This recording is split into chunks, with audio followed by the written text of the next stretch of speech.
الحمد للہ رب العالمین والصلاة والسلام علی سید الانبیاء والمرسلین۔ اکثر لوگ یہ سوال کرتے ہیں اسلام میں پسند کی شادی کی کیا حیثیت ہے؟ اللہ رب العزت نے قرآن مجید فرقان حمید میں ارشاد فرمایا، اعوذ باللہ من الشیطان الرجیم، بسم اللہ الرحمن الرحیم، فانکحوا ما طاب لکم من النساء، صدق اللہ مولانا العظیم و صدق رسولہ النبی الکریم۔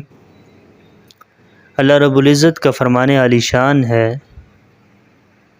کہ فَانْكِحُوا مَا طَابَ لَكُم مِّنَ النِّسَاء، عورتوں میں سے تمہیں جو پسند آئے بس تم اس سے کیا کر لو؟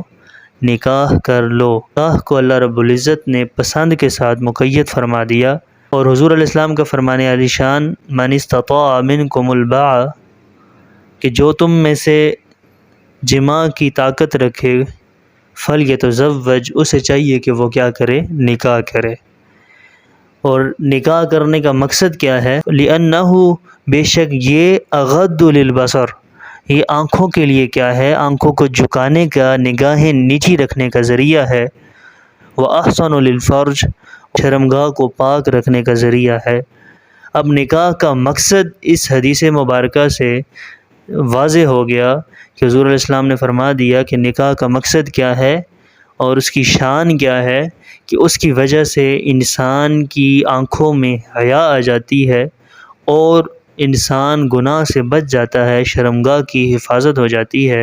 اور نکاح من وجہ عبادت ہے اور من وجہ معاملہ ہے، کہ عبادت بھی ہے تو گناہ سے بچنے کا ذریعہ ہے، اور معاملہ بھی ہے کہ عورت کو اس کا مہر دے کر اپنی ملکیت میں لایا جاتا ہے۔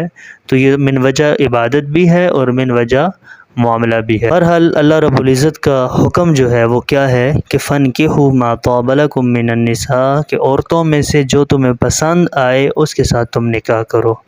تو یہ مسئلہ ہمارا حل ہو گیا کہ نکاح کرنا ہے تو پسند کا کرنا ہے، پسند کی شادی کرنی ہے۔ بندہ جو ہے اگر کسی سے شادی اس کی کروا دیتے ہیں زبردستی، بالخصوص والدین، تو وہ نکاح کا مقصد فوت ہو جاتا ہے۔ جو نکاح کا مقصد حضور علیہ السلام نے فرمایا تھا کہ نگاہوں کو جھکانے کا ذریعہ ہے، شرمگاہ کی حفاظت کا ذریعہ ہے، وہ مقصد فوت ہو جاتا ہے کہ مرد جو ہے وہ شادی تو کر دیتا ہے لیکن اکثریت جو ہے وہ پھر گناہ میں مبتلا ہو جاتی ہے، کہ کیونکہ انہیں اس میں انٹرسٹ نہیں ہوتی، اپنی اس بیوی میں انہیں اس کی طرف کوئی لگاؤ نہیں ہوتا، جس وجہ سے وہ کیا ہوتے ہیں؟ پھر گناہ میں مبتلا ہو جاتے ہیں۔